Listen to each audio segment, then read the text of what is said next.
മദ്യനയ അഴിമതി കേസിൽ ഡൽഹി മുഖ്യമന്ത്രി അരവിന്ദ് കെജ്രിവാളിനെ അറസ്റ്റ് ചെയ്തതിൽ പ്രതിഷേധം ശക്തമാക്കി പ്രതിപക്ഷ സഖ്യം ഇന്ത്യ. ഈ മാസം 31-ന് ഡൽഹി രാംലീല മൈതാനിയിൽ വൻ പ്രതിഷേധ റാലി സംഘടിപ്പിക്കും.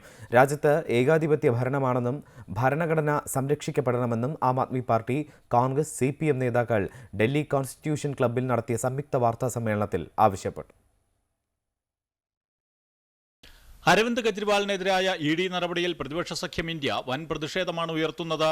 രാജ്യത്ത് പ്രധാനമന്ത്രിയുടെ ഏകാധിപത്യമാണെന്നും ഭരണഘടനയെ സ്നേഹിക്കുന്നവർ പ്രതിഷേധത്തിലാണെന്നും വിഷയം അരവിന്ദ് കെജ്രിവാളിന്റേത് മാത്രമല്ലെന്നും പ്രതിപക്ഷത്തെ തകർക്കുന്ന നടപടികളാണ് കേന്ദ്രത്തിന്റേതെന്നും ആം ആദ്മി പാർട്ടി നേതാവ് ഗോപാൽ റായ് പറഞ്ഞു.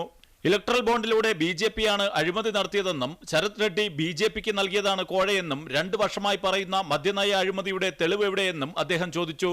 ജനാധിപത്യം സംരക്ഷിക്കുന്നതിനായി പ്രതിഷേധം കൂടുതൽ ശക്തമാക്കുമെന്നും മാർച്ച് 31 ഞായറാഴ്ച രാംലീല മൈതാനിയിൽ വൻ പ്രതിഷേധ റാലി സംഘടിപ്പിക്കുമെന്നും അദ്ദേഹം കൂട്ടിച്ചേർത്തു. दिल्ली के अंदर जिस तरह से इन्होंने पुलिस छावनी बनाई है, इस लड़ाई को और तेज करने के लिए और व्यापक बनाने के लिए हम लोगों ने यह निर्णय लिया है कि 31 तारीख को रविवार के दिन 10 बजे पूरी दिल्ली रामलीला मैदान में इकट्ठा होगी. महारैली इंडिया गठबंधन मिलकर के രാജ്യത്ത് ജനാധിപത്യവും സ്വാതന്ത്ര്യവും അട്ടിമറിക്കപ്പെടുന്നുവെന്ന് ഡൽഹി പ്രദേശ് കോൺഗ്രസ് കമ്മിറ്റി അധ്യക്ഷൻ അരവിന്ദർ സിംഗ് ലാവ്ലി പറഞ്ഞു. പ്രതിപക്ഷ നിരയിലെ മുഖ്യമന്ത്രിമാർ അറസ്റ്റിലാകുന്നെന്നും കോൺഗ്രസിന്റെ ബാങ്ക് അക്കൗണ്ടുകൾ മരവിപ്പിച്ചെന്നും അദ്ദേഹം കൂട്ടിച്ചേർത്തു. എല്ലാ ജനാധിപത്യ വിശ്വാസികളും റാലിയിൽ പങ്കെടുക്കണമെന്ന് നേതാക്കൾ ആഹ്വാനം ചെയ്തു.